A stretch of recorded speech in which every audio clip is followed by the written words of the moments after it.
டீனேஜில் கூடமா இந்த ப்ராப்ளம் இருக்கும்? கண்டிப்பாக இருக்கும்.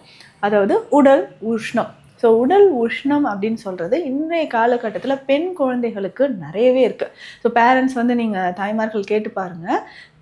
பெண் குழந்தைகள் சொல்லுவாங்க, பீரியட்ஸ் வரதுக்கு முன்னாடியே எனக்கு வந்து அதிகமாக வந்து ஒயிட் டிஸ்சார்ஜ் இருக்குங்க அப்படின்ட்டு. ஒரு சிலர் பேண்டீஸ் எல்லாம் பார்த்தோம்னா கொஞ்ச நாள் யூஸ் பண்ணியிருப்போம், அதுலேயே வந்து நிறைய ஹோல்ஸ் விழுந்த மாதிரி இருக்கும். நம்மளுடைய ப்ரைவேட் பார்ட்ஸ் படக்கூடிய இடத்துல கலர் சேஞ்ச் ஆன மாதிரி இருக்குன்னு சொல்லுவாங்க. ஸோ கண்டிப்பாக உடலில் அசிடிட்டி அதிகமாக இருக்குது. ஆசிட் நேச்சுராக நம்ம பாடி சேஞ்ச் ஆக ஆரம்பிச்சிடுச்சுன்னா ஒயிட் டிஸ்சார்ஜ் அதிகமாக இருக்கும்.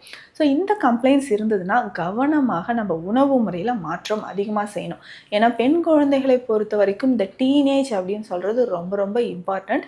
இந்த ஏஜில் நம்ம கொடுக்கக்கூடிய ஹெல்த்தியான டயட் தான் ஃப்யூச்சரில் அவங்களுக்கு அடுத்தடுத்த ஸ்டேஜில், ஸோ ப்ரெக்னன்சியாக இருக்கட்டும், மெனோபாஸ் இருக்கட்டும், ஸோ ஒவ்வொரு ஸ்டேஜுக்குமே பாடி வந்து ஸ்ட்ரென்த்தனாக இருக்கிறதுக்கு இந்த ஏஜில் நம்ம கொடுக்கக்கூடிய ஃபுட்டு தான் ரொம்ப இம்பார்ட்டண்ட்.